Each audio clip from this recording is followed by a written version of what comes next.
Good morning மக்களே. நம்ம இன்றைக்கி பாக்ஸ் ப்ரீத்திங்னா என்னென்னு பார்ப்போம்.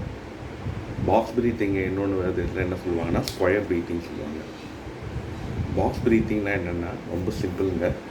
நம்ம ஒரு 4 செகண்ட்ஸ் ப்ரீத்திங்கை இன்ஹேல் பண்ணிவிட்டு, ஒரு 4 செகண்ட்ஸ் ப்ரீத்திங்கை ஹோல்ட் பண்ணிவிட்டு, ஒரு 4 செகண்ட்ஸ் ப்ரீத்திங்கை எக்ஸேல் பண்ணிவிட்டு, அகெயின் ஒரு 4 செகண்ட்ஸை ஹோல்ட் பண்ணுறது தான் box breathing or square breathing. இது பண்ணுறதுனால என்ன நம்மளுக்கு அட்வான்டேஜ் பார்த்திங்கன்னா, நம்மளுக்கு நல்லா ஃபோக்கஸ் பண்ண முடியும், நல்ல கான்சன்ட்ரேஷன் பண்ண முடியும், மைண்டு ரொம்ப காமாக இருக்குங்க. நீங்கள் ட்ரை பண்ணி பாருங்கள். இது டெய்லி நீங்கள் உங்களால் முடிஞ்ச டைம் என்ன டைம் வேணால் நீங்கள் பண்ணலாம். எப்போல்லாம் இதுக்கு நீங்கள் எங்கே நம்ம பண்ணணும், இல்லை எப்படி உட்காந்துக்கணும் அப்படிலாம் இல்லை. உங்களால் கம்ஃபர்டபுளாக இருந்தால் நீங்கள் பத்மாசனாவை போட்டு நீங்கள் உட்காந்துக்கலாம். இல்லைனா நீங்கள் நார்மலாக நீங்கள் சப்பலாங்கல் போட்டு உட்காந்துக்கலாம்.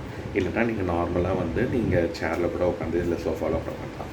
மேக் ஷுர் நீங்கள் பாடி ஸ்ட்ரைட்டாக இருக்க மாதிரி பார்த்துக்கோங்க.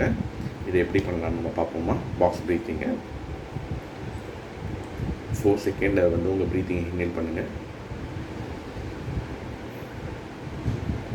ஒரு 4 செகண்ட் உங்களோட ப்ரீத்திங்கை ஹோல்ட் பண்ணுங்கள். 4 செகண்ட்ஸ் உங்களோட ப்ரீத்திங்கை எக்ஸேல் பண்ணுங்கள். 4 செகண்ட்ஸ் அப்படியே ஹோல்ட் பண்ணுங்கள். அகெயின் 4 செகண்ட்ஸ் திருப்பி அப்படியே நம்ம ரிப்பீட்டேஷன் தான். 4 செகண்ட்ஸ் எக்ஸேல் இன்ஹேல் பண்ணுங்கள். 4 செகண்ட்ஸ் ஹோல்ட் பண்ணுங்கள்.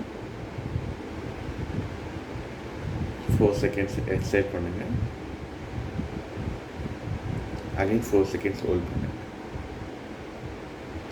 இப்போ நான் 2 டைம்ஸ் நம்ம பண்ணலாமா, வித்தவுட் நான் இன்ஸ்ட்ரக்ஷன் சொல்லாமல் பண்ணலாம். நீங்களும் ட்ரை பண்ணி பாருங்கள்.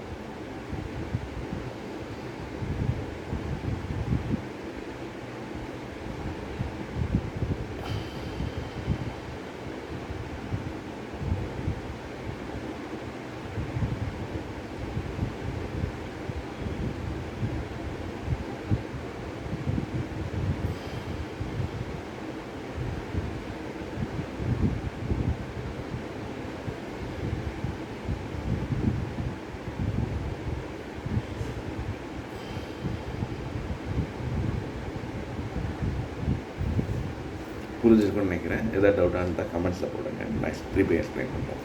தேங்க்யூ.